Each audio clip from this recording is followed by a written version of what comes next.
What's up, everybody, and welcome to the Cookin' Live Cookin' at the Crib. It's your boy Ryan Royster. And I'm Byron Hughes. We are the founders of the Last Supper Society. We treat every meal like it's our last. Thank you guys for joining us today. We are excited. It's going to be a picture-perfect episode of the Cookin'. We had a great conversation with our guest for this evening. We poured up some Forged Gin Negronis. We got to sipping, we got to talking about who he is, what he does, and that vision that he has. So let's take a sip of whatever you got and watch the sip.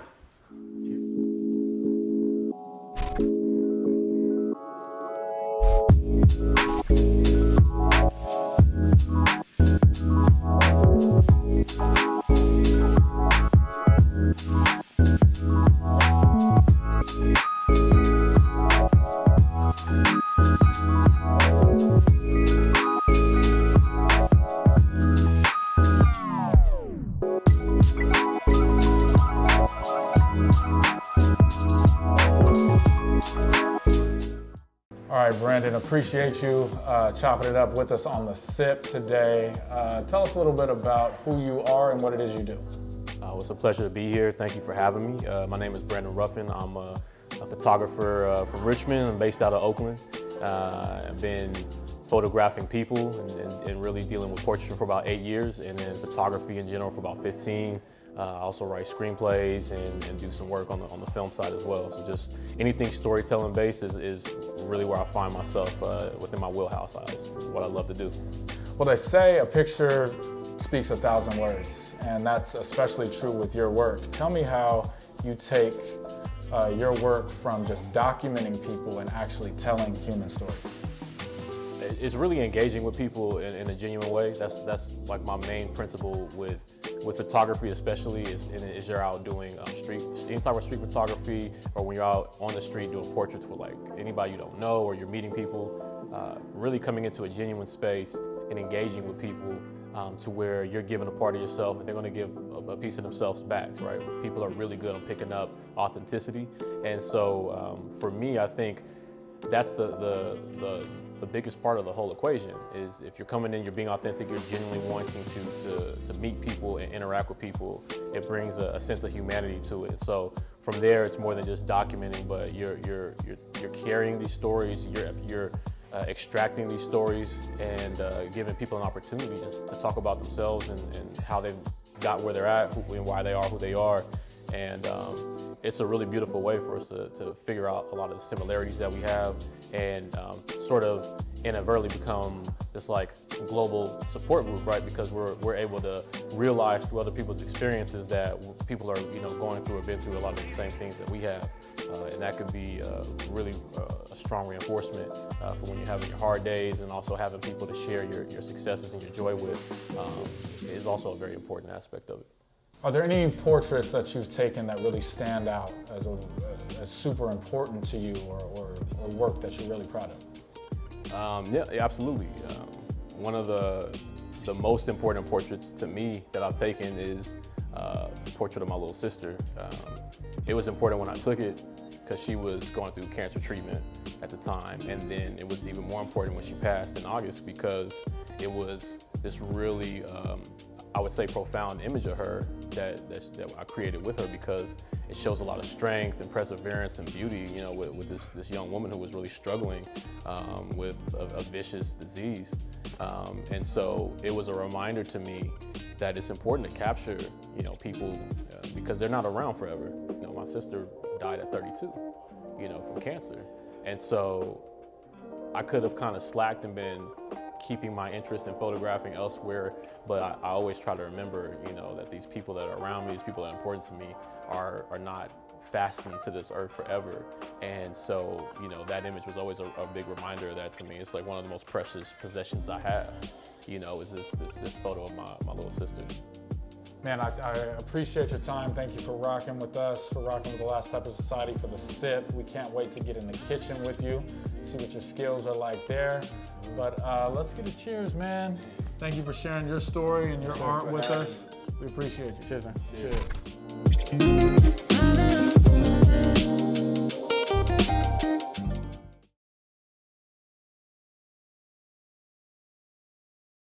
Let's give him a round of applause in the chat. Brandon Ruffin, photographer, visual artist, just an all-around creative jack of all trades. B, what's going on, man? Guys, what's going on, everybody? All good, all good. Thank you for joining us. We appreciate you, man. Tell us what's been popping with you. What's new? What's going on? Let's share with the people a little bit before we get on the stove. Man, just the usual grind, man. You already know. Really, just staying busy, trying to make as many images as possible with intention, and just the regular, dad life, husband life, just living, trying to take care of myself and my family and all those that are close to me, man, with these really crazy days that are ahead of us. So. Absolutely, absolutely. In that conversation, we got into a lot of things, and one of the things I wanted to dive back into was you're a Bay Area native, Richmond native. Tell us a little bit about where you're from and how that really influences the art that you create, and the selection of people whose stories you choose to tell through your work. Yeah, I mean, so I'm born in San Francisco, but was raised in Richmond, stayed in Richmond until about 17. From there, moved to Southern California for a little bit, and then returned back to the Bay, living in Oakland. And I've been here in Oakland for, about 12 years. And yeah, I mean, just being from the East Bay, you're around a lot of people of all different backgrounds. You really can't peg like this is the type of person that's from the Bay, especially the East. It's the true definition of a melting pot. And so growing up, I grew up around everybody. Being from Richmond, I was able to really grow up around a lot of people that look like me. And that was important, in a lot of ways, and learning to, love who I was, love the way I looked, love my culture, and everything that came with just being from Richmond. It wasn't always the nicest place. Anybody who's from here knows, the reputation that Richmond carries. But at the same time, I also had a lot of beautiful memories of just really strong community. And it was a place where you didn't have to have a ton. It was really built around the idea of family and the idea of community. So those people that lived around you, the people who were next door, man, those were like that. It might as well have been blood. And for me, it really carved into my mind this idea that people's stories are very unique and they're very important. And so those stories sort of interconnect us all. And it wasn't, a huge, mystery to me as I went through my own photographic journey, how I arrived at portraiture, put me in close proximity with people. It put me intimately invested into their who they are, their stories. And a lot of times those stories would help me, with different things I was going on, going through, and the things that were going on in my life. And, some of these lessons I was able to learn from people out and about as I did my street portraiture, or, when I was able to do my studio time, or just connecting with somebody, and going out and shooting. It was just this beautiful thing where I was able to reflect back on their stories sometimes, and it would get me through different things in my life. And so I think just being from Richmond, you got to be able to move, you got to be able to be out and about and read people really well. And I think just growing up there taught me that. And so when I go out and I'm dealing with people out on the street, or I'm, again, trying to connect with somebody in studio, it's not that difficult for me, particularly because I was able to sharpen the blade before I was out taking pictures. It was just a natural way I grew up. And so I utilized a lot of what I learned, growing up in Richmond in my photography. And it also kind of keys me in on people I think that I want to take pictures of who have, stories behind them. It's a beautiful thing. That's a beautiful thing. Tell us a little bit about your game in the kitchen. I know a little bit just from following you on the gram and us talking that you're in there, you're busting down in there. Tell me a little bit about where you got that game from in the kitchen, and what kind of cooking means to you, and being able to share that, I know, with your children. Oh, well, I love cooking. It's like therapy to me. I'm the cooker in my house, and it's always just been like a very therapeutic experience where I can hone in and focus in on something, and I love the culture tied into, different types of foods, and it can tell you a lot about a people. The history of a people is tied into the food that they eat. And, my mother's family is from Southwest Louisiana. And so obviously, It's a region known for like its Cajun and Creole cooking, and just like again this melting pot of all these different cultures coming into one. This mix between African, particularly West African, European, Caribbean, like everybody had stopped into this place at one point, and the food sort of reflects that. And then when you talk about, a lot of the foods that my family was eating, it's like passed on, your gumbos, your jambalayas, your etouffees, like these things are things that people were making a lot of times because, if you look at like, you look like a jambalaya or something like that, right? You got a little bit of everything in there. The way that food started was because people were living in places that didn't have, electricity at the time, or they had ice boxes, and, you had to eat that food. You weren't tossing no food out. So, jambalaya was sort of born out of that. This like, how can we take the chicken, how can we throw some rice in there, throw some sauce, some tomato sauce in there, and start to blend these foods up and make sure that we're using everything that is left so it doesn't go bad. Right. And so I really I love cooking. I love barbecuing, so I'll do a lot of smoking. I love anything Cajun or Creole is like right up my. And then my great grandmother actually had all of her recipes like in a Rolodex. And some years ago, my mother took all those recipes and like printed them and laminated them out and made a cookbook and like passed them out to her and her sisters. And so again, like just that cooking is connected to us.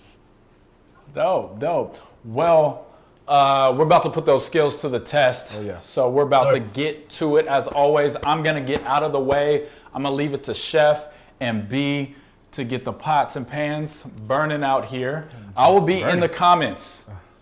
Holler at me. Questions for us. Questions for Brandon. Ask them. Just connect him with the people. Let's do that. This is a picture-perfect plate with special guest Brandon Ruffin. Let's get it. Thanks, Mr. Royster. Appreciate that. Hi, everyone. It's nice to see you. It was nice to see you all pick up today.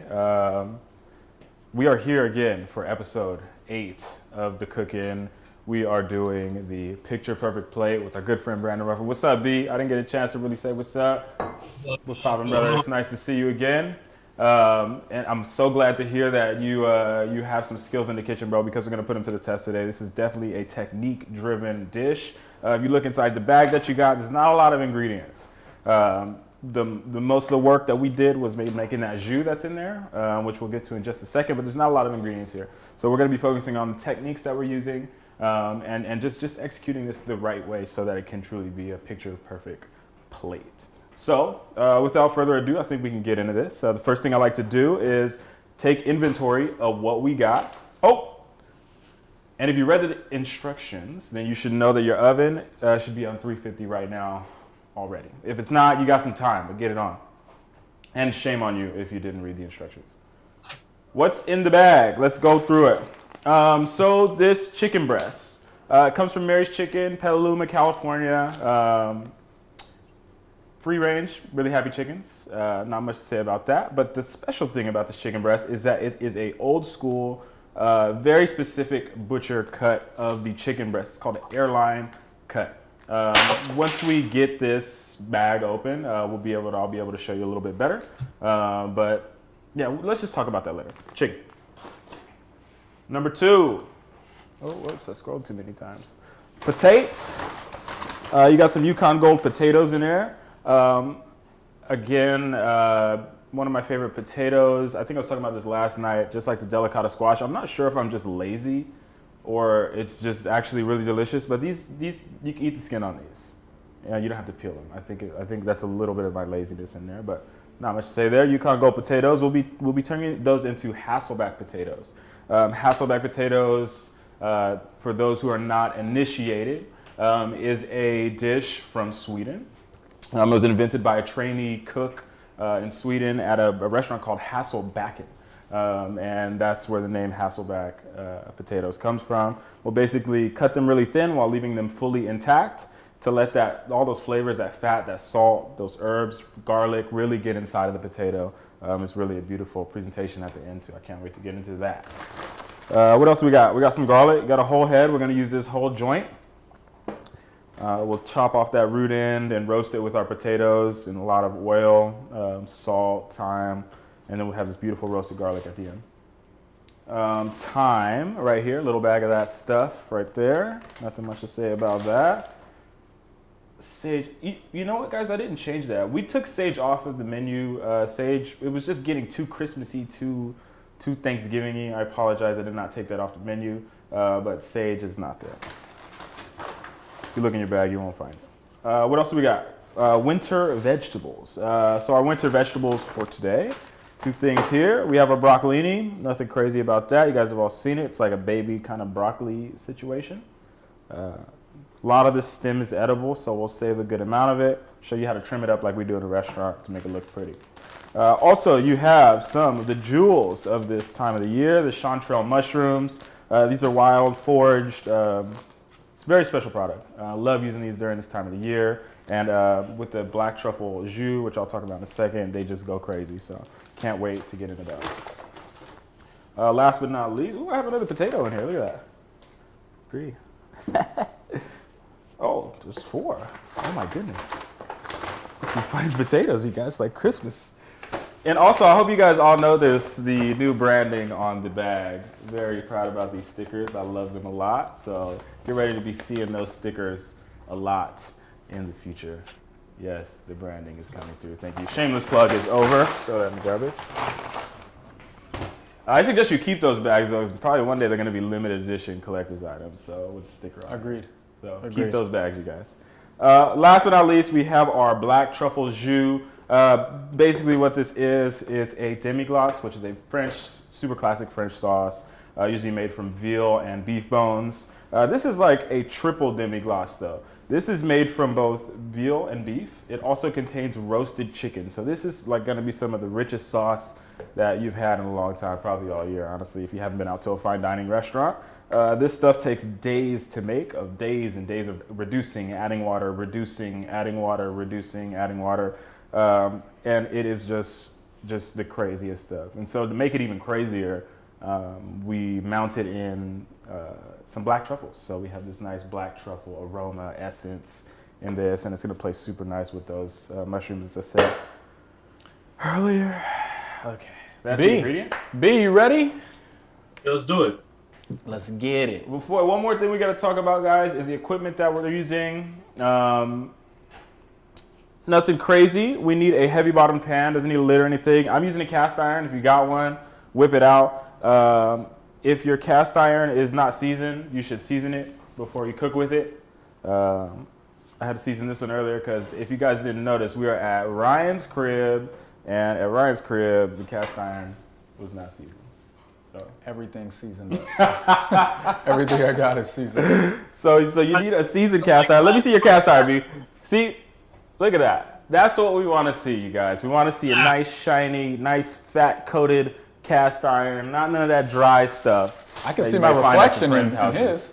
Yeah, his is see good. my reflection in yours. That's probably seasoned. No ashy cast iron, man. No ashy cast iron. Nah, you can't be ashy. Yo, B. I pulled up today at Ryan's crib, man, and it was ashy, bro. I had to hit it with the lotion. I hit it with the rice bran. Okay, so another thing you guys are gonna need is some aluminum foil. I also brought this from home because we at Ryan's crib. Oh, I'm so happy we're back here. Shoot, I'm taking shots.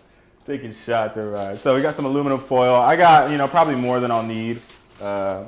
Big piece. I like to always cut more than I need, and then I'll just get rid of what I don't Chef, real quick, you said we got oven at 350. need. 350. Is that an audible? Because you told us 400. Oh, did I? Mm-hmm.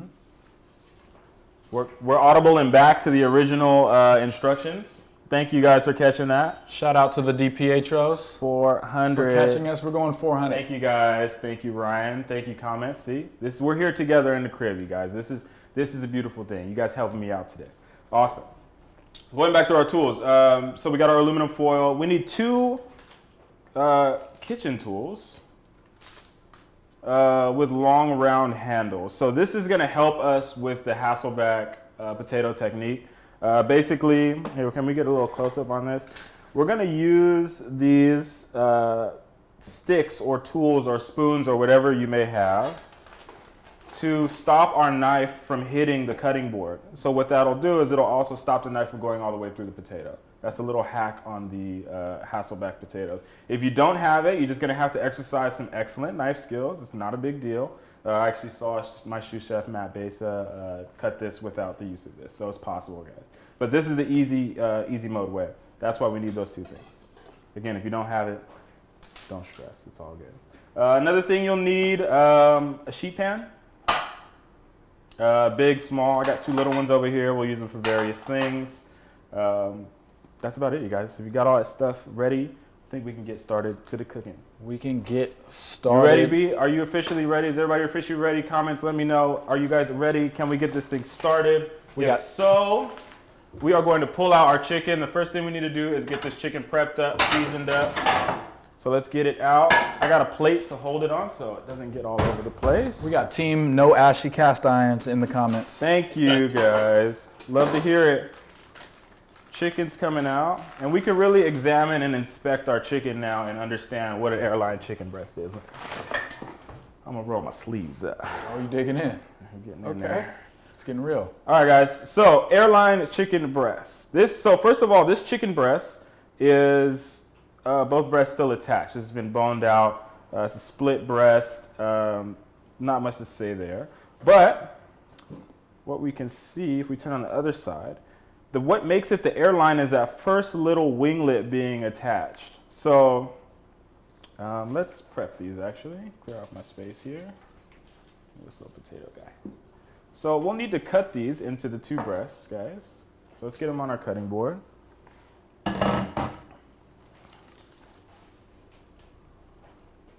And so right down the middle, if you just kind of flatten it with your hand, you're going to cut right down the middle there. Use a nice sharp knife. And we're going to split those breasts. Might need a couple strokes there. Right through the middle. And so now we can kind of see the 2 breasts. And this is why they're called an airline chicken breast, I guess. It resembles an airplane wing. I could see that. I could see it a little bit. I could definitely see that. This was served in like the OG airplane airliners as kind of like a fine dining fancy thing. This new cut that they were doing called the airline chicken breast. It's very fancy. And they're probably smoking cigarettes on that same plane too. So I don't know what to say about that. Wasn't a All right, guys. flight. So split our breasts. We are going to season these guys. Let's get them onto a plate or something. We could just do everything here since all this chicken contaminated at this point. We're going to have to wash it. Real Give quick a little question, rinse on Chef. our Is hands. the black truffle jus GF, gluten-free? Gluten-free, yes. It is gluten-free. GF, y'all. That is naturally thickened with collagen and all the goodness that's inside of bones. Okay. And fat also, too. We gluten-free, y'all. All right, guys. We're seasoning our chicken. Skin side, inside, the whole thing. Whole whoopty. Out one side. Flippy. Season.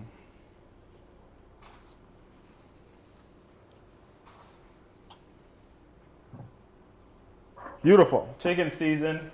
We're going to set it aside. Probably just, oh, y'all saw that? I didn't see it. Nobody saw that? Wow.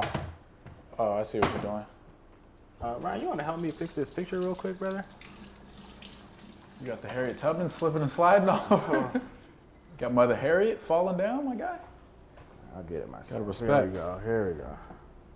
She just started coming down. I'm sorry, ma'am. Didn't mean to knock you over like that. Chicken season, you guys. Let's wash off our surfaces. Get all this chicken whoop out of here.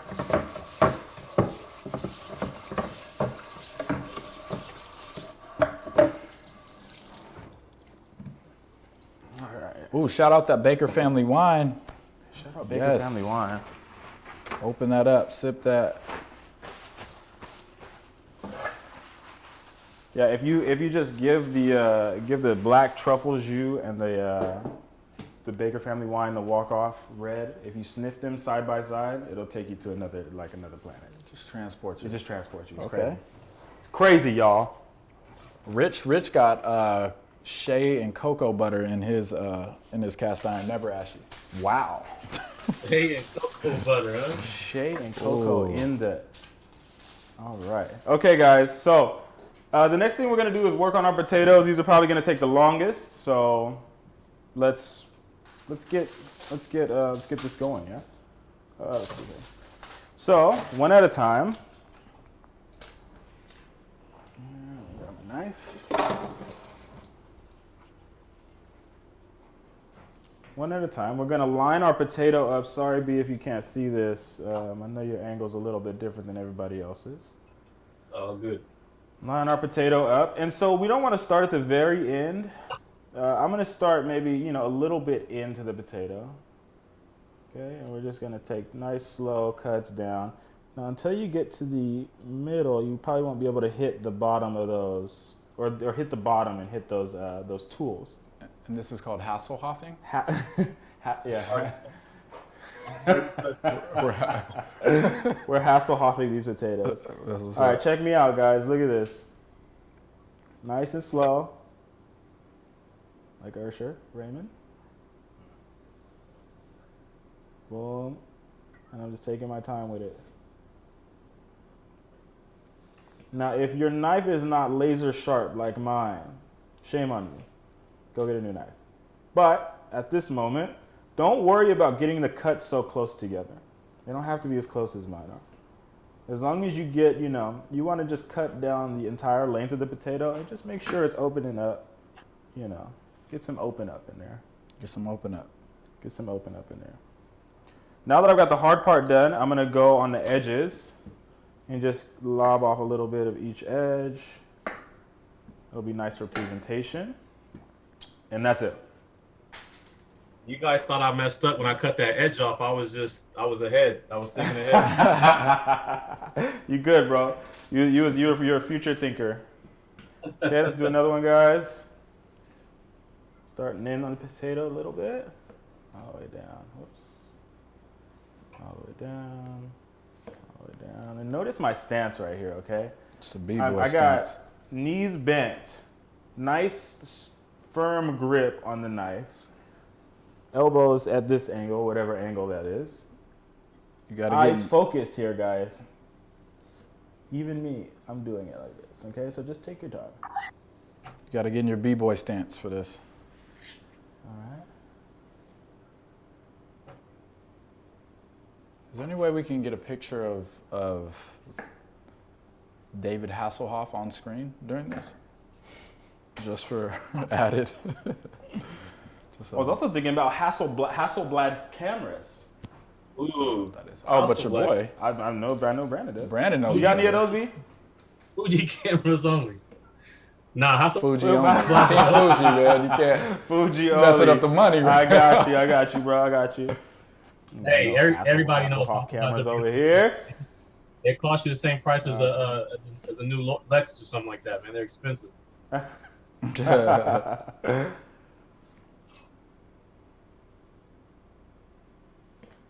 right. Oh, I just lost a chopstick, you guys. My knife is so sharp You cut through the chopstick? it like grabbed the chopstick. Oh, okay. Is that my knife or yours? I can't tell the difference. Well, this one's made out of metal and wood, not plastic like your purple knife. All right, guys, moving right through these Hasselhoff potatoes. Yeah, these Baywatch potatoes. Little tedious, I know, but the result is worth it, I promise.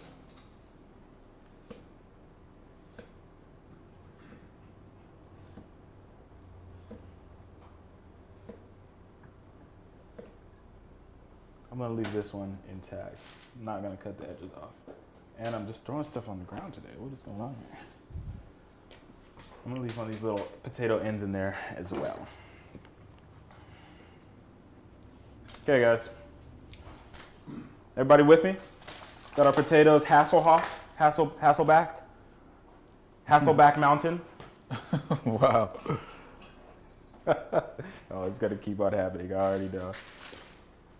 Okay, so if you'll notice, I put my potatoes on my foil and my foil in my sheet tray. This is just to hold it so we don't get any oil leakage. We're gonna be using not a lot, but a good amount of fat in this.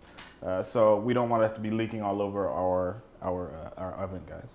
So what we wanna do, start with fat. And there he is. You got him? Yeah, we got the Hoff on there. Thank you. Thank you, Christopher Swain, for the haw. I'm just drizzling these guys with oil. It's Just kind of maybe even use your fingers to open them up a little bit. Drizzle. Okay. Boom. Next going in, salt. Yes, very nice. I need some salt. Potatoes love salt and fat. Next. We said we were gonna crush some garlic, but we're gonna audible again, guys. Stick with me here, okay? We're gonna take our whole head of garlic and we're going to cut this whole bottom section off. We want to expose all those cloves. Keep it all intact.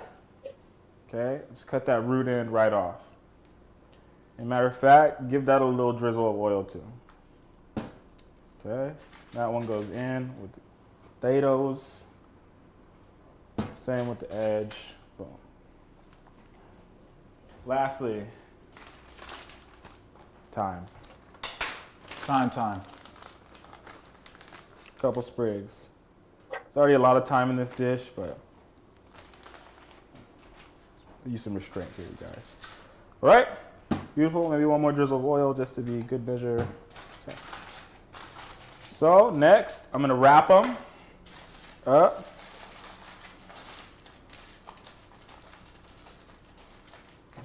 What's this wrap technique right here?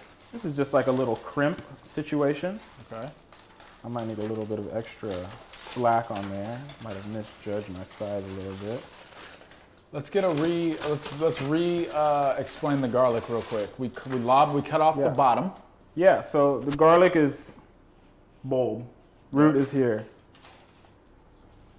Look at that. Oh wow, a whole head of garlic, guys. That's what it looks like when it's all together. And you can see where we cut right through the bottom. Right there. Yeah. Let's see those exposed whoop-de-whoops. What Nice. are they? Heads? Cloves? This is a head of garlic. These are cloves. Cloves. Each are cloves. Yeah. Very good. Man. And then we sprinkled some olive oil on there too. Yeah, we got some olive oil on the face of the open face of the garlic. Okay. I just did the caveman. That was a caveman fold of the aluminum right there. Okay. Into the oven, guys. Potatoes going in. We're gonna forget about them for a while while we work on everything else. So, get surface cleaned up a little bit. B, What should we do next? what do you see similarities between chefing and photography? Because I know you're trying to dabble a little bit in photography yourself a little bit. Yeah, just yeah. as an artist in general. Totally, yeah. I've always been interested in photography as just like a hobby, and just capturing moments has always been something that's I think has been like a special thing to be able to do. But I mean, as far as like similarities, I mean, the use of light, the use of negative space, white space, like there's so many different like little elements I think that we share. The biggest one I think being the use of light. Like when we're presenting our plates, especially at the fine dining level, when we're like developing like what a plate is gonna look like, light is definitely one of those factors that we could, we consider heavily. Yeah. So I found that very similar in photography. And just being creative and just creating stuff, doing cool stuff. Love What do you it. think, B? And composition is huge, especially when you're plating, man. Or I mean, even when you're deciding what's going to go with what, like the ratios of it still fall under composition. How you're composing your plate, how you're composing the image. Absolutely. Absolutely. And just to jump into the chat real quick, it was just one sprig of thyme? Yeah, I use like 2 sprigs of thyme. Just put them right over the top of the potatoes. Ooh, I didn't put no thyme on my potatoes, man. It's all good. Bust them out. Pop Bust them them in. out. Yeah. Once you guys got your potatoes in the oven, we're gonna get our chicken at the ready. We're gonna get a pair of tongs too. I suggest tongs. They look like this. Okay, clampies. All right. There's gonna be a lot of action going on in our pan, so having that little extension is gonna help. If you are squeamish to like oil popping, today we're gonna bust your chops. You're gonna go through the gauntlet of it today. All right, guys. So potatoes in the oven. We are gonna start working on our chicken. It's been nice and seasoned. We've left it off for like 10, 15 minutes or so whenever we did that. We are going to get our pan over a nice medium flame. So normally when we sear I think on this show we've always started with sketchy hot. Sketchy hot. Because we want to create that crust on the outside. It's great for beef. It's great for pork. Great for a lot of things, really. That's how I sear most things. But chicken, especially skin on chicken, is very different. We don't want to burn the skin. It burns way faster than any other part of the protein. And we want to really just kind of nurse that skin into crispiness. So follow me, guys. We're not going to be cooking this on super high. We want to, get it medium. Just to where when that chicken hits the pan, it sizzles. And we're going to keep on moving it, and we're going to keep on just making sure it's doing the right thing. And these are massive chicken breasts. Yeah, those are big. What do you think? See? How do you measure? It's like a pound and okay. 2 That's pounds. what's up. Yeah. That's what's By up. weight would be a normal measurement for normal people. Okay, guys, so I'm adding some fat to my pan as it's heating. I'm using rice bran oil right now because we got it. It's a nice oil, nice flavor. Can hold up to like high temperature cooking really well. But whatever you got, if you can avoid using olive oil, I would suggest that. It just doesn't have the smoking point that we need right now. And it might impart a flavor that we're not really looking for. So vegetable oil, canola oil, great. Corn oil, great. Rice bran oil, great. Olive oil, maybe not. Use that? Say that one more time, B. Can we use coconut oil? You got the coconut? Mm. If that's what you got, if that's what you're rocking with, brother, go for it. I can't guarantee that the flavors are all going to work together with the use of coconut oil, but you're experimenting, and I love it. I'm gonna let you know. Let me know, brother. Okay, so I can feel my pan getting nice and warm over here. I'm actually going to crank the heat down just a little bit. Starting to get some smoking. It I'm going to let smells it cool good. down. My pan got way too hot. That coconut oil So smells what we're going to good, be though. doing is, what's that? The coconut oil, when it starts to hit, though, it smells good. Oh, yeah, it Yes. does. We were just using that last night. Yeah. Okay, guys, so here we go. We're going to grab our chicken by our winglet, all right? And we're going to go in, skin side down, right into the fat. And what we're going to do as soon as it hits the pan, keep moving it. Keep swirling it around that pan. Take hold of your pan. Keep swirling it. I turned my heat down, so now I'm going to return it back. We want to be cooking over, I would say, a medium flame here. Nothing more than a medium. We want a gentle crisping of the skin. And look, I'm just moving it. Using the curvature of that pan. This is ensuring that it won't stick.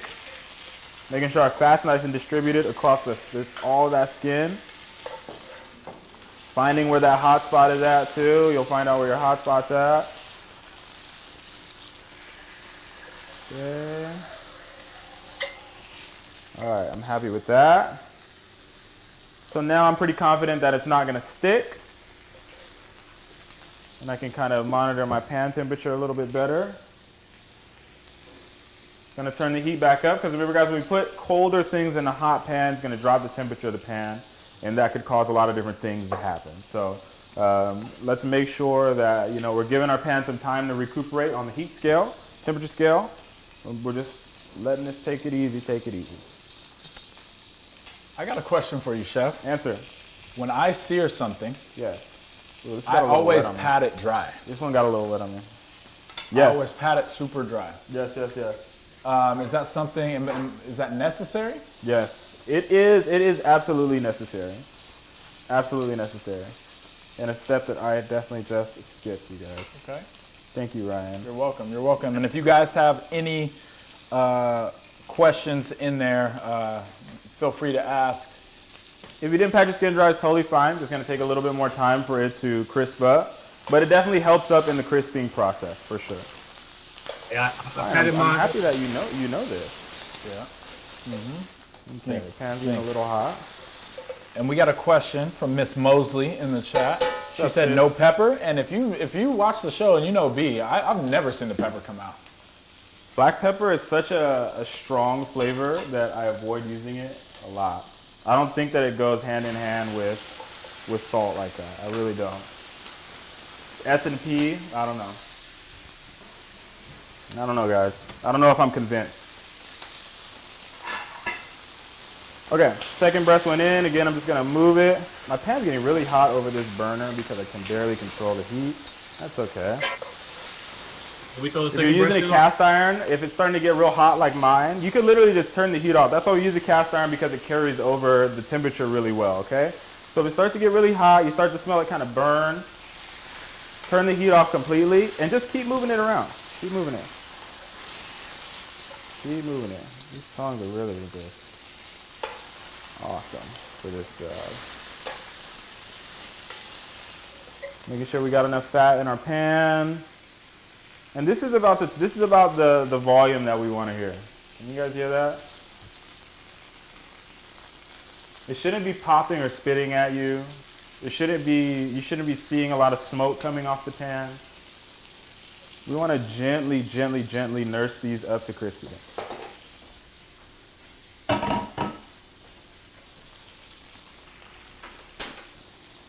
Gentle, gentle, gentle, gentle, gentle. And I'm trying to nail this flame under here. I think that's it right there. How you doing, B? How's your chicken looking? Starting to get some color developed over there? Yeah, it's pretty good. I know I am. Good, man. Okay, let's check it out, guys. Check out the other side of this chicken here. I'm already starting to get some golden brown situation happening. So we're on our way. We are well on our way. Plus that garlic is starting to kick up from the potatoes, man. So it's a good little smell going on. Oh yeah, yeah. Yep. I'm glad we caught that 400 degree whoop too, because at 400 it happens a lot faster. That roast happens a lot faster. That's why I put it on there now. I remember. Normally I wouldn't cook everything else on 400, but because the garlic and the potatoes, I want to have a little bit higher temperature. So again, guys, we're nursing this chicken skin up to crispiness. We're not letting the temperature get too high. We're not burning it. Oh, jeez. You all right? I'm good. God, we at Ryan's crib, y'all.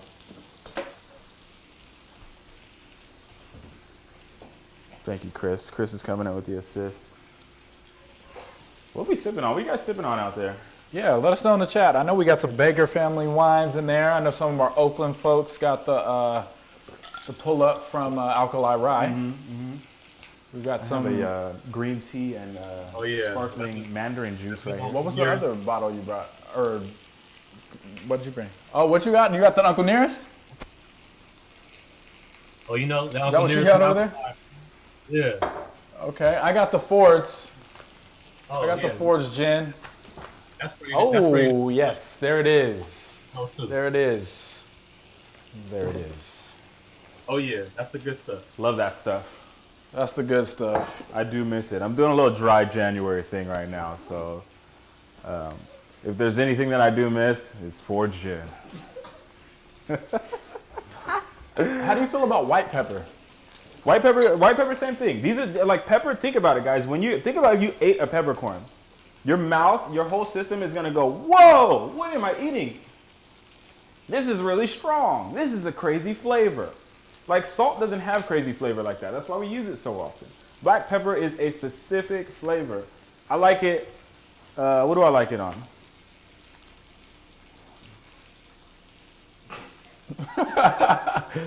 And what's your thoughts on herbs in Provence? On what? On herbs in Provence. That's great. Beautiful. Yeah. Love it. Dried herbs, perfect. Very ubiquitous. I mean, dried herbs, we can use them all over the place. You know what herb I I just had feel that like was black great? pepper, guys, we're not sold on it. I'm just not sold. White pepper, like the French the French don't even use it like that. They use white pepper in like light colored stews and soups so that it doesn't pollute the view of it, the look of it. Because black pepper, you're gonna see it. It's black. But other than that, not using it. Our homie Paul guys. Varices he has the Temescal Hazy Whoop, is what he said he's All right, sipping on guys, right now. chicken is searing, and look how slow this is going. It's so important to do this. We're developing that color, that crisp. Nice. Very nice. You know what herb I never thought of using? the great What's chef that? Robert Dorsey one was lavender. Said lavender? Lavender when he was making a Oh, dessert, yeah. he used lavender, and like the flavor profile was great. Yeah, lavender is definitely. I've seen lavender in all kind of things. I've even seen lavender used with lamb before. Wow. Crazy chefs using lavender with lamb. Lavender reminds me of my nephew, Bryson. My sister's watching this, so this is kind of an anecdote for her, because when he was little, I remember when she lived downtown, Sacramento, there was this heavy smell of lavender at the crib. And I just always remember that. And now I literally can't eat lavender because it reminds me of a crying baby. No, I'm just kidding. But lavender. How dark are we going? We got a Golden question from brown, Alyssa. guys, we're chilling. I'm trying to. What if they're going a little faster? Alyssa's a little darker right A here. little darker? Okay, so if you're darker, if you're starting to get crisp, you're gonna flip your chicken breasts and put your whole pan into the oven, guys. Flip them and put them into the oven. But again, we wanna go for crisp.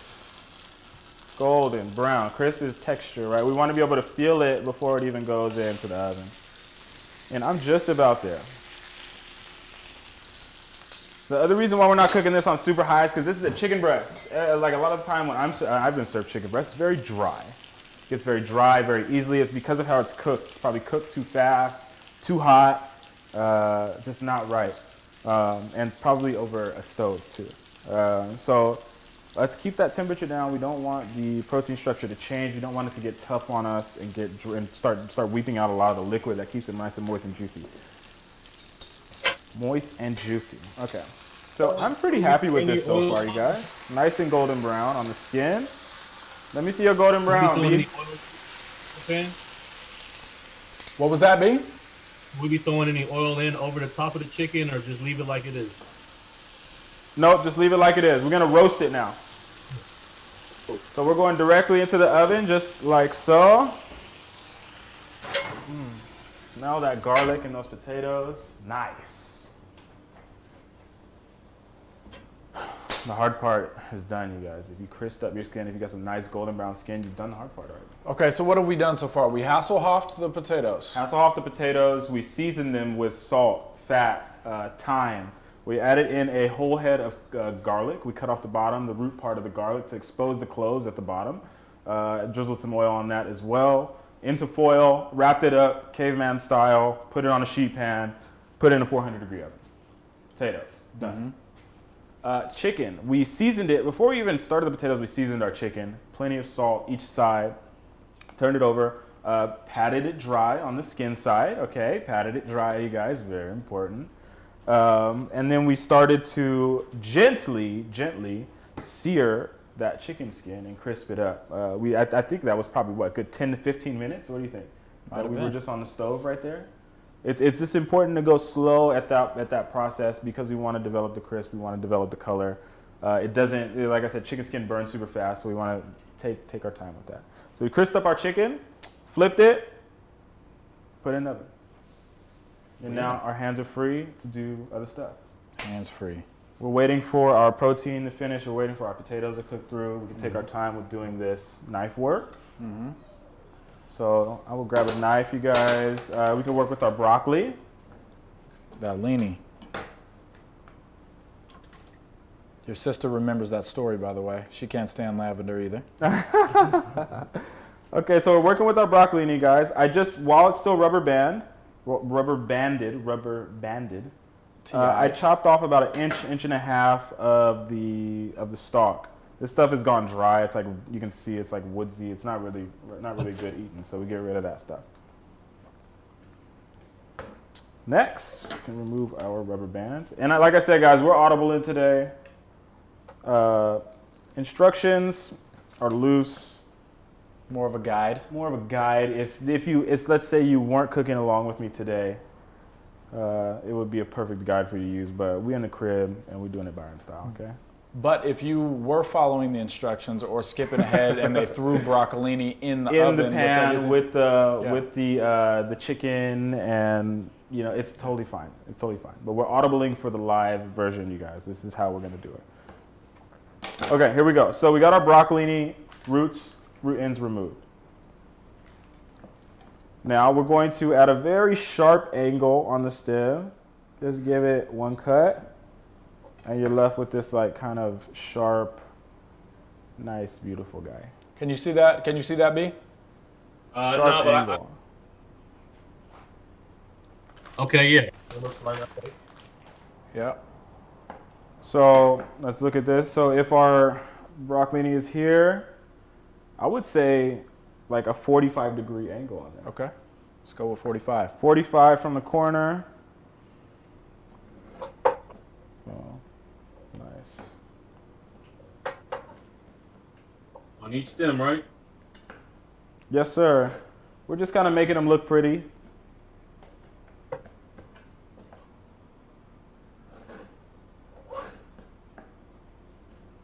If we were at certain restaurants, they'd make us peel these. Peel? What does that mean? Like peel the stalks. Oh, right. Yeah. We're not that bougie today. Not that bougie, guys. It doesn't take all that to make a pretty plate, you know? Yeah, I think we did that for the picture that we took for this, and I was like, why am I doing this? So stupid. I think I just have trauma from working in fine dining. I don't want to do that stuff anymore. You guys also, if you guys have any questions for Brandon, throw those in the comments too, and I'll make sure we get those asked. Yeah, do we have any budding photographers in the comments? Yeah, absolutely. This is your chance. All right, you guys. Broccoli's been prepped up. We could save those little stems or roots if you compost, save them there. Otherwise, I mean, you could saute them and put them in with this as well if you don't want to waste. For the picture plate, I don't think they really belong on my picture paper plate. So let's look at our chanterelle mushrooms. We're not going to do much to these. We're going to actually tear them with our hands. But let's inspect for any weirdness, like little stemmies and stickies like this. We're just going to peel that stuff off with our fingers. Hey, quick question for you, Brandon, from the comments from Alyssa. What was your first camera? Man, my first camera was a Kodak EasyShare camera that my mother had bought me while I was in college. That's what kicked it all off. But my first I would say serious camera was a Canon G9, which was a point and shoot, but it was a point and shoot where you could adjust the manual settings, and you could buy like lenses that could mount onto it through an adapter and everything. So that was like my first serious camera. My first DSLR was a 40D. 40D. I got a Canon AE1. Shout out my dad for that, actually. I got that from him. I think he used that back in the day. Yeah, nice little 35 millimeter, huh? Yes, sir. I still don't know if I'm doing it right, but some of my pictures look cool. Hey, if you like what it looks like at the end, I you love did it how right. analog it is. Yeah, the Canon AE1 is a beautiful camera. It's not super expensive, so it's moving into that space where it's like people can actually get their hands on it, and it's super durable, takes beautiful images. A lot of Canon AE1s are floating around. Yeah, I love that thing. I'm actually still waiting for some photos, some digitals to come in. Need to hit up Mike's camera. Okay, guys. So I went through and removed all the little sticky stuff from the woods because these are wild forage. They don't need a rinse or anything. We don't really want to rinse mushrooms like that. So what we're going to do is we're just going to go through and just peel and just tear these into larger pieces, okay? The smaller ones like this, they can stay intact. And even these ones that are like whole mushroom shapes, like these tiny little full mushrooms, like little Mario mushrooms. Little Mario joints. We can keep these guys intact because they look nice. But these massive ones, tear them. If they're already starting to break, tear them. And I'm just tearing like so. Maybe tear a couple of these. Again, we're just looking for little sticks and stems and stuff. Normally we'd brush that stuff out, but again, we at the crib, so it is not that serious, you guys. your mushroom just looks really dirty, just use your fingers or even a towel to just kind of get that dirt off onto your fingers. To get that. Ryan, you sipping on this Fords yet? Yeah. Yeah, I'm sipping on little Fords. I need a new pour. I'm gonna join you, man. I just had the Uncle Nearest, so I'm gonna join you with this gin, man. Yeah, let's get to this gin. Oh, sounds like so much fun, you guys. Drinking Fords gin. Woo! How's everyone doing out there? We got our mushrooms peeled up, broccolini prepped up. We're gonna keep it moving right along. That's good, man. And I'm not a gin drinker, man. But that is good. This is the stuff. This will get you into it, though. Yeah, it is. That's All right, good guys. gin. I'm going to pull my chicken out of the oven now. Oh, buddy. Not done yet. That is okay. So we kind of rendered off some of that chicken fat. We got this beautiful chicken fat in the pan.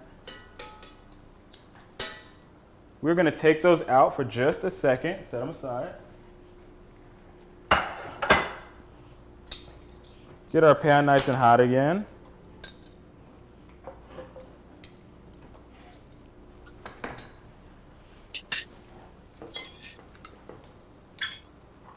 We'll immediately see it start to bubble and sizzle. Get our broccolini in there.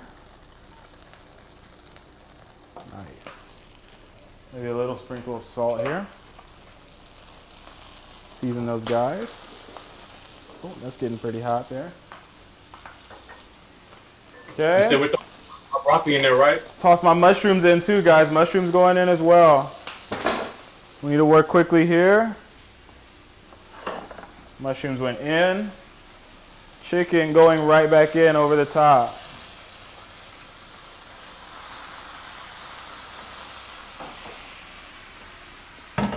Nicely done. Remember, we're using, we're touching a hot pan here, guys. Just came out of the oven. So, chicken's back on top. Whole pan going back in the oven. Yeah. Alyssa feels like her chicken is a little done. Like she went a little quick with it. So yeah, I guess my chicken breasts are pretty large, so they might have been taking a little while. And we did have some different sizes in there, I will say. I tried to grab a large one, so this is at least as long as it will take you guys. But if your chicken's done, you could take it out of the oven. You could set it on a plate, set it somewhere. You let it rest. It needs to rest after it's done cooking. Let it just chill. We're not gonna cut into it yet. And if you've gotten to that point before we did, you're gonna need to cook your vegetables as well. So I think you just cook them in the pan. Remove the chicken from the pan and just return the pan to either the stove or into the oven. You'll be on the same timer as us if you go in the oven. Just throw it into the oven. Now make sure there's enough fat in there. Make sure you season it. They'll roast just fine in the oven. And I think we could just do a little cleanup here, guys. Let's get a little clean up. Hey, Brandon, I have a quick question for you while we're in cleanup mode here.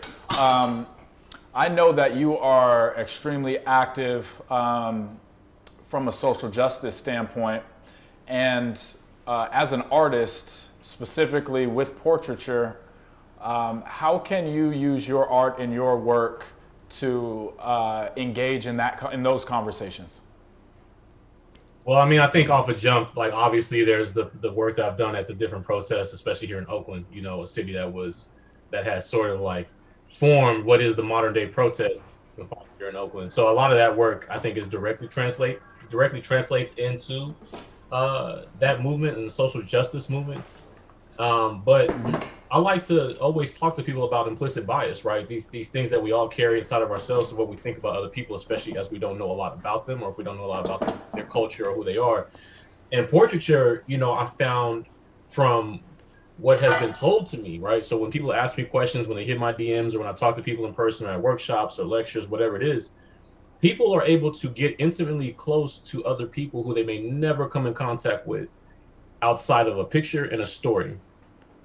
And when you hear these people's stories and you're looking at their face and you're looking into their eyes and you're realizing that they're infinitely more complex than what you gave them credit for, it makes you challenge yourself and say, why did I think this about them? Or why would I have been hesitant in person to get to know this person? Or maybe there's some commonality in the story that you hear from this person who you think is completely different from you, who is foreign to you, right? You find commonality, right? Human beings will always be more, we will always have more in common than we ever do apart, right? And so I think that through portraiture, it gives a safe, like a really safe space for people to sort of interact with and also confront their own implicit biases. And as we do that, we're able to really put ourselves in check and figure out, okay, how do I develop into this way? And two, okay, what do I want to do moving forward? Or like for those of us who are parents, like what do I want to teach my kids? And for me, I think that is a huge benefit of portraiture as far as having conversations about people and having conversations about equality, equitable spaces, destroying institutions that have found their success in oppression.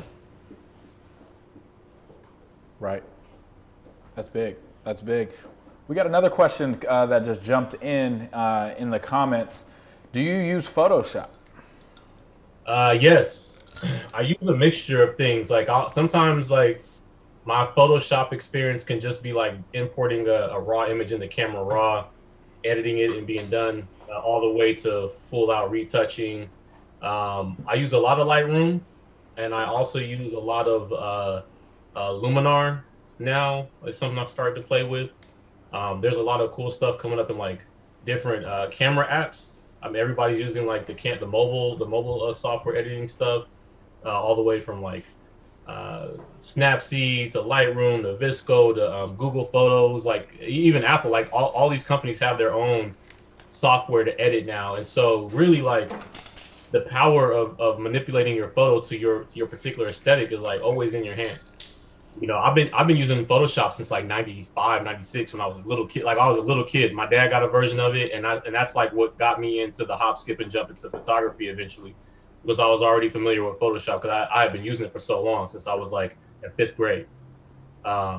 So yeah, I use a lot of Photoshop, but I think honestly it's like whatever you can do to, you know, sometimes like if I'm bringing in a film, like a film negative, a film scan, maybe I'll just use the scanning software. That's it, and I'm done. You know. So are we? So I edit a ton of iPhone photos in Visco. Is that what we're calling it? Visco, VSCO, Visco, Visual Supply Code. Yeah. Visco. Is that still considered legit in like the photographer, like actual like photographer realm? I'm curious. Man, let me tell any real photographer, I think anybody who's in touch with the art that is photography will never start to put parameters on what is legit and what is not legit. Like I you know, I've seen people do incredible work with an iPhone and editing software on the camera. And guess what? Like these phones are so powerful now that, you know, you can take a picture from your phone and blow that up and print it, you know, or you can take a, you know, Yeah. Now a lot of phone and mobile photography is a thing. Is that you can take that and move into like full blown raw images. Like a lot of phones now and a lot of mobile photography devices they're starting to allow for raw image capture and raw image access. So, you know, there's really no difference. You know, that's a space I work in that a lot of people don't know about, but like computational photography is a space that I'm involved with right now through work. And I mean, the power that software and algorithms and machine learning have in regards to creating like beautiful images is amazing. And you know, as the saying goes, the best camera is the one you have on you. And everybody has a phone almost at all times. And these phones are powerful processing machines. So it's all about what you do with it. If you study, if you practice, you know, if you are committed to this art and progressing in it, it don't matter what you have. You can have an AE1, you can have an iPhone, you can have you know, a picture, or you can have a hasselback. The work is the work and the ideas behind the work is what's gonna make it good. For sure. Beautiful. That's real. Real quick, since this is a picture perfect plate episode, give us some quick, and I know food photography is not your bag fully, but as a master photographer yourself, Give us some quick tips about how to get the perfect flick for these plates that we're getting ready to plate and photograph. Well, like the master chef already said, like you got lighting is key especially for food photography. Lighting is key. Color is huge, right? You don't want to eat anything that doesn't look appetizing. We all been to that place that had, didn't put the money and the budget on the menu, and the food just looks bad and desaturated, and the color temperature is off on the menu, right? So your colors, like really focusing in on color, light, the basics of photography, the exposure. If you bring that down a few stops and you got a lot of nice, beautiful depth, and we can see the texture, like with the chicken we're cooking, right? We're grilling that skin up. We want to see the texture on the skin. We want to see all that time that we spent, like, hitting it over on the cast iron. We want to see colors pop, or at least we want to see colors make sense. So if there's a color, there's a tonality to it, like everything sort of blends into the same color scape. And composition, right? Like I know that when a chef is making a plate and serving it out there, they're thinking about how everything fits onto that space that is the plate, or the serving dish, whatever it is. Like they're thinking about everything. So keep those things in mind, and those are the same things you're going to use to take a picture of a person or take a picture of a beautiful sunset, right? Exposure, making sure the color composition is focusing in on exactly what you want the viewer to see.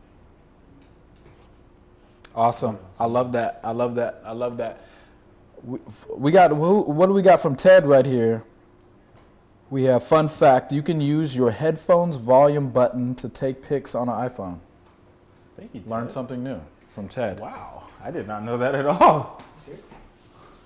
Absolutely. He said the headphones button? That's what he said. No, not the volume up button, the headphone button. Are we talking about actual headphone jack or headphones, Ted? Ted, Are we talking about you can't leave us button on hanging. the phone? While we're waiting for Ted, let's get our potatoes out, guys. We're gonna take a quick check here. My chicken breasts, again, are very large, so they are taking a while. If your chicken breasts are smaller, whip them out. All right, let's do a little quick check on our potato here.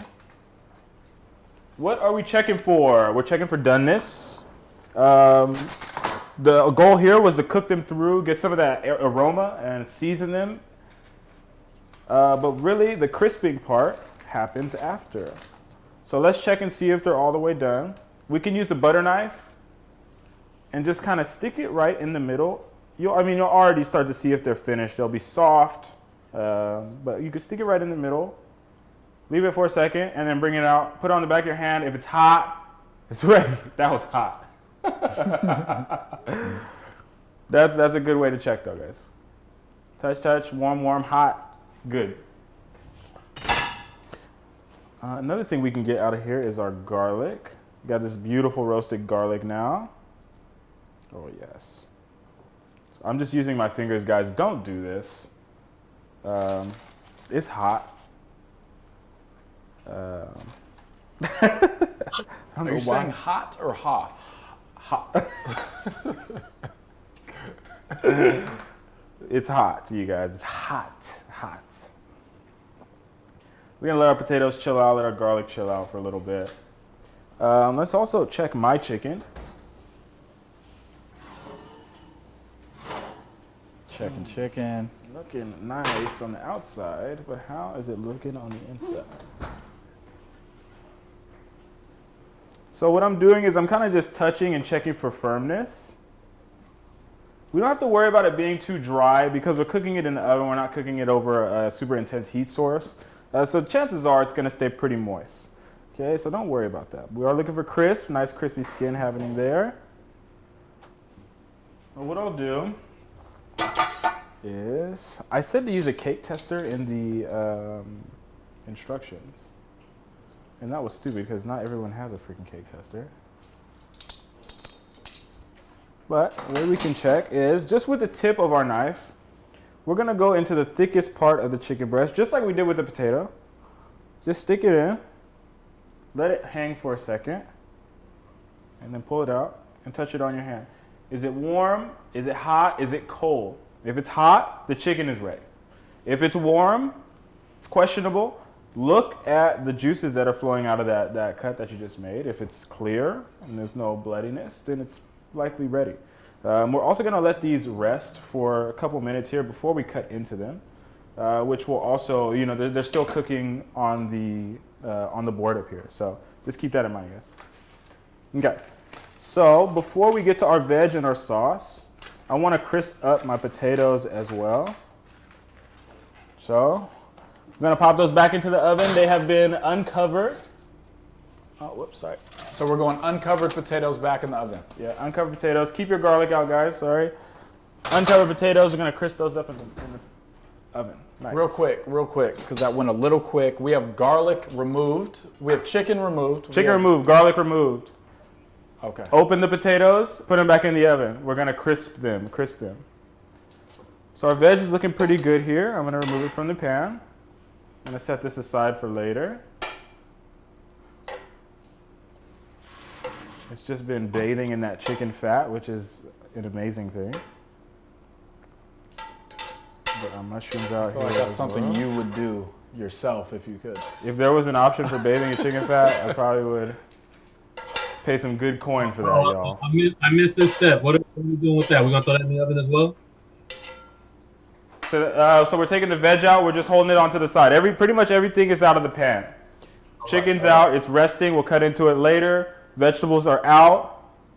Roasted garlic is out. We opened up the potatoes, put them back in the oven to crisp up. Now, this is an optional step, you guys. If you don't feel comfortable basting or you don't want to baste your chicken, totally fine. If you don't want to add a bunch of fat and butter into your chicken, that's totally fine.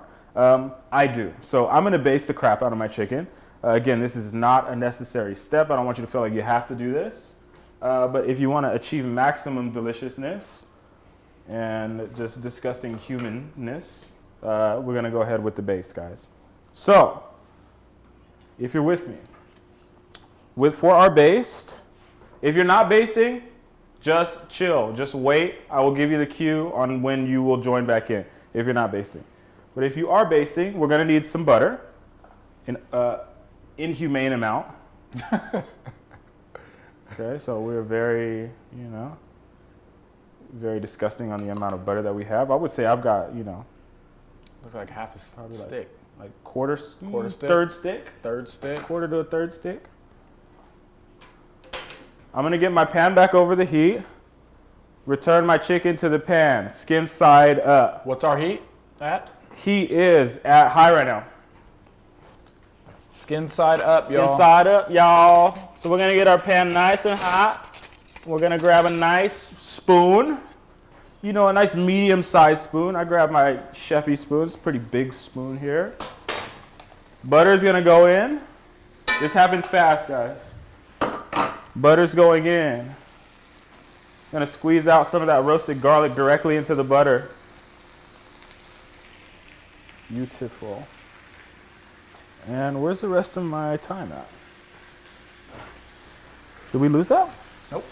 It's over here. I got some time left over. Hey, how much of that garlic are we using? I probably got like 6 cloves in there. So the whole, okay. Okay, guys, watch the technique. We're basting. Flambasting. So, I have put the chicken at the top of the pan, away from me, the furthest away from me. The butter is at the bottom. And turn my heat down just a little bit. I'll tilt my pan. So you guys here, let me do it this way so you guys can actually see it. Okay? Can you see me here, guys? So, tilt my pan downward so the butter pools. And we're just going to take that butter and we're going to spoon it over the chicken.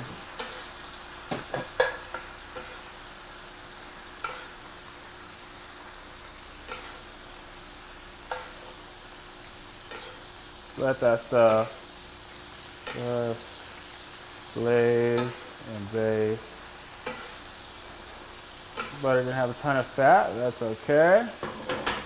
Baste, baste, baste. Baste. Baste. Okay. Just basting here, guys. Basting and I'm eating the Shout out one to that you Lil gave B. all the love to because you neglected one of them. Shout out to Lil B, Bass. The bass god. my son and the bass god. The bass god. Bass god, yeah. The bass god. Yes. Nice bass just happened there. I'm gonna leave that thyme in my pan. Chicken's coming out. One last time. Now we got all this flavor in this pan, you guys. What the heck are we gonna do with that? Well, I'll tell you what we're gonna do with that. We're gonna build our sauce. So let's get our heat back up to medium. If you are not basting and you did not want to baste, you could join us now. So you should have some roasted garlic in your pan. You should have some thyme in your pan, and you should have all that chicken whoop left over in your pan. I want you guys to go to the sink and grab some water. Get a little cup, add some water to it. We're gonna deglaze. I got this little cup right here. I would say, I don't know, maybe, a couple ounces of water. About to deglaze. Haven, I'm glad you're learning. Haven's learned 3 new things today. Yes. Hey, how many That ounces makes of me water? so happy. Just a couple, bro. You just want a little cup. What we're gonna do is we're just gonna deglaze this pan. We're gonna get all this chicken bits off the bottom. Pan's nice and hot. Water's going in. Shout out Zane one time. What's up, Zane? Nephew. What's poppin'? This is actually my nephew. I'm not trying to be like Snoop Dogg. Okay, so water went in. And I'm gonna turn the heat down just a little bit to low here. And with my spoon, I'm just kind of scraping up all that chicky woo. The chicken whoopty. The chicken whoopty. Shout out Paul Varices in the chat for using whoop earlier. Yes, sir. The chicken whoop is now removed and into that water. And also what we've done is we've made a nice base for our actual sauce to go into. Sauce is going in. So Where's our What's basted up, B? chicken? I said, did we plate our chicken, or we put our chicken down on the plate already, or? yes, chicken's out the pan. We're out of the pan with the We're chicken. just on the side. We're on the cutting board. Cutting board, yeah, whatever you got. Okay, guys, here we go. So because we put that water in, we started to make a sauce in the pan, but we also made a layer to protect our demi-glace from burning or doing anything weird or over-reducing when it hits the pan. So I've turned my heat off here, just for safety. My demi-glace is going in the pan, and we're gonna return the heat to a medium. Don't burn this stuff, please, guys. You good, B? You need us to catch you up, or you good, B? Is the garlic in or out when we're doing the sauce? Garlic is so garlic, roasted garlic in the pan, thyme in the pan, demi-glace in the pan. All right. I think we're good. Jus, demi-glace, whatever you want to call it. Yeah, going in right now. And now we're just gonna warm that sauce through. We've already kind of reduced it for you guys and gotten it to a nice texture, but it can get a little thicker if you like. So over just a gentle flame, we can achieve that. And you can see the texture of the sauce, how it coats the spoon. If you'd like it to be a little thicker, more gravy-like, go for it. Well, you'll see immediately that it's gonna start thickening.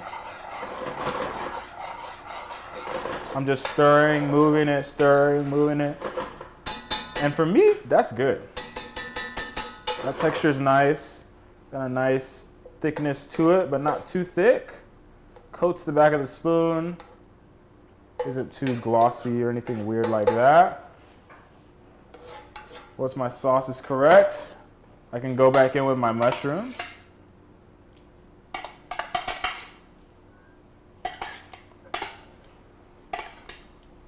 Mushrooms in, guys. What's going back in there? Mushrooms just went back into the sauce. Okay.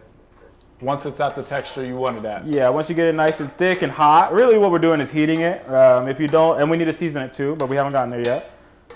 You shouldn't really need to thicken it too much. We already kind of did that for you guys. Beautiful looking stuff here. The last step for the sauce is to season it. Salt Bay it. So at minimum, you'll need 1 pinch for sure because we didn't season at all. Just the mushrooms, no broccoli, or both the mushrooms and the broccoli? Just the mushrooms, just the mushrooms. Just the mushrooms. And if your broccoli's gone too cold, guys, you could pop it back in the oven, no big deal. And our potatoes and everything are still in there, right? Potatoes are still in there. Still letting them rot. We'll pull those out in just a second. Let's taste our sauce, make sure salt's right. He's gonna burn himself for sure. He's gonna make a weird noise probably right now because he's burning. Oh, good, bro. Wow. Wow. First time. Are you holding it in because I called you I out? burned my lip a little bit. I burned my lip a little bit. I didn't even gonna lie to y'all. That kind of hurt, but hey, it was worth it. You want to try it? No, we good. You good? No. I mean, if you taste it, you'll understand why I went straight to my face so fast. You'll see later. All right, guys, checking on my potatoes. Okay. Not quite as crispy as I like. That's all right. At least they are cooked through. So place those right here. And I think this is all of our components. It's looking a little messy, but I think we're ready to go to the plate. Are we ready to go to the plate? We're ready to go to the plate, guys. Let's wait. Let's make sure Brandon's ready to go to the plate before we do So it. yeah, let's just do a check, shall we? Let's get a check. Okay, so chicken breast roasted, skin side down and then skin side up in the oven. We added in the vegetables halfway through that, let those cook a little bit, and we took everything out of the oven. We removed the chicken breasts from the pan. What do? We removed the chicken breast from the pan. Mm-hmm.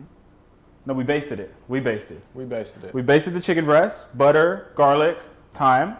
Moved it from the pan. Deglazed that pan with water. I used about 2 to 3 ounces of water to deglaze the pan and scrape up all those nice chicken bits. After that, I added in all of my demi-glace or my chicken jus. Let that reduce a little bit, let it come together. Seasoned it with salt and added my mushrooms in. Now we have a mushroom sauce. Potatoes just came out of the oven as well. And like I said, I think I'm ready to go to the plate. I'm keeping everything separate because I'm gonna plate it all nice and such. However you guys wanna do it, it's time to go for it. Absolutely. So we're going to do something we always do. For the newbies, this is the plate up. If you guys cook with us normally, you know what time it is. So we are plating up. You are going to get all your creative juices flowing. You are going to put it all on the plate, and then you're going to take a flick of it. You're going to post it on the gram. You're going to use hashtag the cookin and tag at Last Supper Society. Let's also tag B in there. Let's put at Rough Draft in there also so he can see your work. And we are going to judge you guys super hard since we got a photographer in here. Yes. This is a picture perfect plate. You got all the elements, so let's do it right. The winner of the best plating gets dinner on us for the next episode of the Cook-In. And keep in mind, there's only 2 episodes left of season 3. We almost done. We almost done. So again, plate it. All your creative juices, whether it is a masterpiece or a beautiful mess, we want to see it. Take a pic.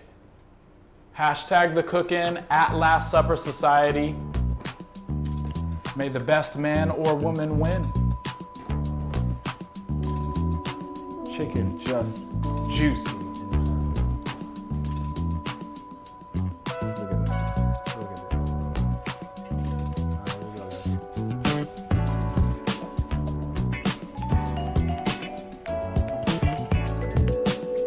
And my potato didn't do exactly what I wanted to do, but I think it might still work. What were you trying to achieve there, brother? I just wanted it to get a little bit more brown on the top, a little bit more of a Turn it to you can turn your broiler on. broiler. Put it under the broiler, it'll get crisp.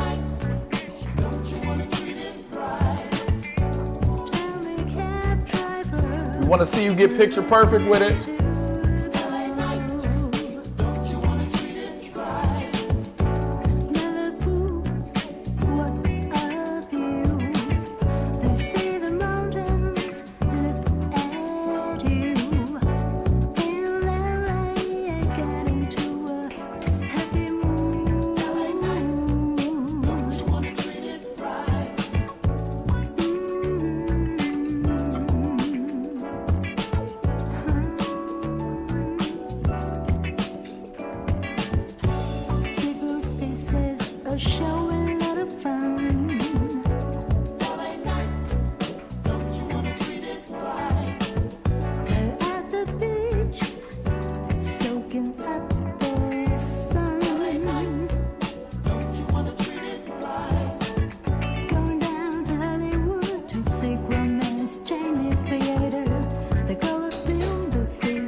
Yeah, we gotta Doom. Come on.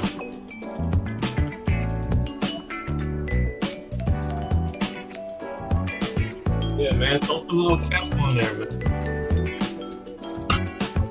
Have you ever heard of concerts by the sea?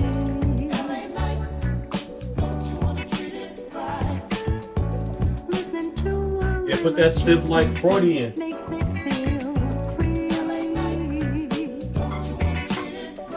First and last steps to put stuff like a 40. Someone gave me his card and said, little girl, don't you wanna be a star? Don't you wanna treat it right? Don't change your name.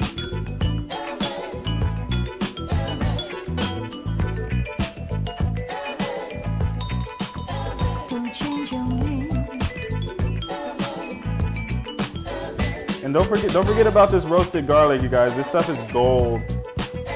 Don't change your Just squeeze it out. I mean, you can eat it just how it is. And use it as little garnishes on that, 'cause that's what I want. We're getting picture perfect, y'all. Don't change your name.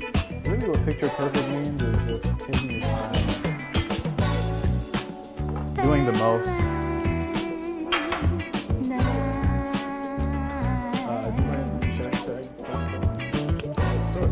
Let's see what kind of plates right here. Might be another one. Hey, that my plate's coming along, fellas. Yes, Okay. sir. Oh, I can't wait to see the flick that you catch of this. I got one look done. I'm gonna do one more look here.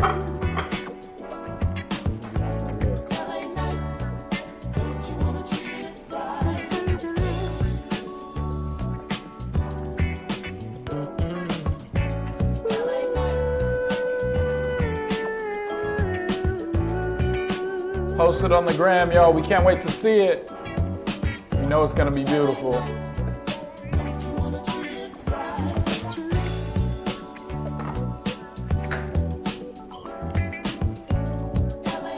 Just moist.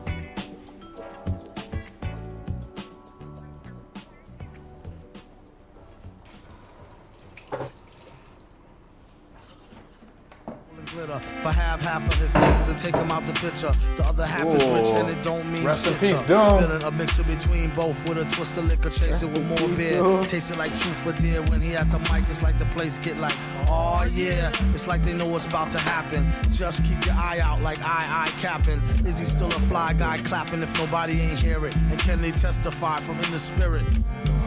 And living the true gods, giving y'all nothing but the lick like two broads. Got more lyrics.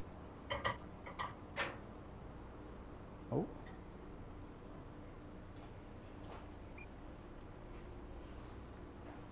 LA. Hey, rest in peace, MF Doom one time. Rest in peace. We had to get a little bit on him. Oh. Yeah, Doom was a truth, man. Yeah. Alright, here's my final look here, guys. Yo, literally my gamer tag on Xbox for the last like 15 years has been Matt Dillon, man. Like heartbreaking. Post on Instagram, y'all. You can post on your feed or your story. Don't worry about your aesthetic. It's not as fire as you think, anyways. It won't disrupt it. It'll make it more fire, I promise. Could have been a feminist because I respect them, but Lord, I got polygamy problems. The hoodie come from Bonnie's. B, we gotta see yours. We gotta let the people see it when you're ready. I'm calling it, y'all. Side by side on there. I dropped 10 on my last visit, and half that up in sacks. I favor black businesses. Assuming I'm rooting for everybody that's black. Yeah. Yeah. Assuming I'm rooting for everybody that's black. Right, man. I got Yo, look. Assuming I'm rooting for everybody that's black. Spent about 2 racks on handmade new rags. Assuming I'm rooting for everybody that's black. That's everybody from sports to college class to rap. I'm back. I got one like abstract beautifulness and one very composed. hotel-esque. Hotel wedding-esque. Shout out Jasmine Sullivan.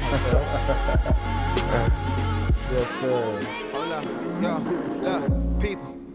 The highlight was the movie win. He's almost ready. Ambition, my second album. Line up right now. Show the people. Let's bring it up to the camera. A prophet of genius. I'm flying with Lena. I'm Show it riding off. with Lena. One right for the shy. You guys one killed right it. where I need her. By the way, everybody at home, you guys did your thing. Look at it. Oh, there it is. There we go. Look at it. That's what I'm talking about. Whoa. That's what we like to see. We got the airline chicken breast. Tell them what we got, Ryan. What We got the Hasselhoff up potatoes. We got the broccolini swooped up over. We got the, what kind of mushrooms are these? Chanterelle mushrooms, the bougie mushrooms. We got the black truffles, just drizzle dripped all over everything. You guys are amazing. You guys did it. Thank you guys so much for joining us.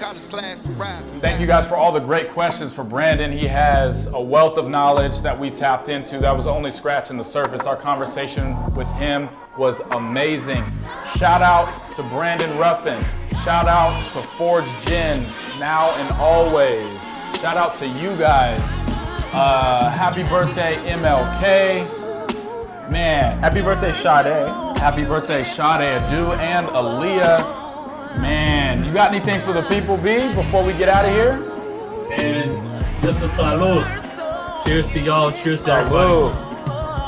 Here's the cooking your own Hey, food. this was beautiful time spent. Beautiful community built. As always, breaking bread together is a way to bring people together and understand each other, similar to what B does with his lens. Thank you guys for joining us. We are Last Supper Society. Treat every meal like it's your last. Peace. What's up, Byron?